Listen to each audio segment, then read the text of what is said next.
जय माँ विंध्यवासिनी। आप सभी के इष्ट देव माता पिता सबको कोट कोट प्रणाम है। इस साल नवरात्र 17 अक्टूबर से शुरू हो रहा है, जो कि 25 अक्टूबर तक रहेगा। कलश स्थापना के लिए शुभ मुहूर्त 17 अक्टूबर को सुबह 6:27 से शुरू होकर 10:13 पर खत्म होगा। अभिजीत मुहूर्त सुबह 11:44 से शुरू होकर 12:29 पर खत्म होगा। नवरात्रि में माता के आगमन की खुशी में अपने घर के प्रवेश द्वार पर रंगोली बनाएं। आम और अशोक के पत्तों का तोरण लगाएं। ऐसा करने से घर में सकारात्मक ऊर्जा का प्रवाह होता रहेगा। अपने पूजा स्थल में अखंड दीपक जलाएं। अगर घी का दीपक जलाते हैं तो देवी की विशेष कृपा प्राप्त होगी। घर में से नकारात्मक शक्तियों का प्रभाव दूर हो जाएगा। घी का दीपक जला रहे हैं तो ध्यान दें कि अपने बाएं हाथ की तरफ रखें, और अगर तेल का दीपक जला रहे हैं तो दाएं हाथ की तरफ रखें।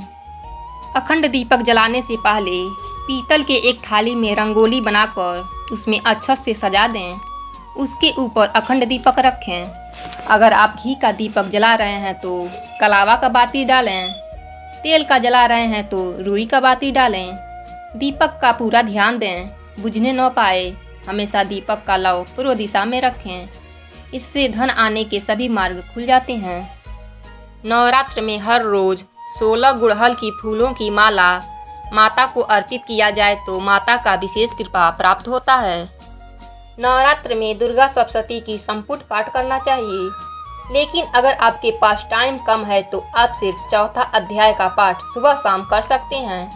इस पाठ के करने से दुनिया आपके पीछे और आप सबसे आगे रहेंगे। इस पाठ में इतनी शक्ति है। वैसे तो दुर्गा सप्तशती की पुस्तक में जो भी मंत्र है वह कल्प वृक्ष के समान है।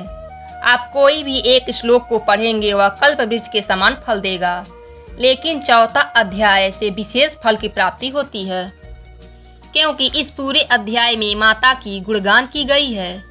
सभी देवी देवता प्रसन्न होकर माता की गुणगान कर रहे हैं। इस अध्याय में मनुष्य को इतना फल मिल सकता है जिसको शब्दों में व्याख्या करना कम है, क्योंकि चौथा अध्याय अद्भुत है।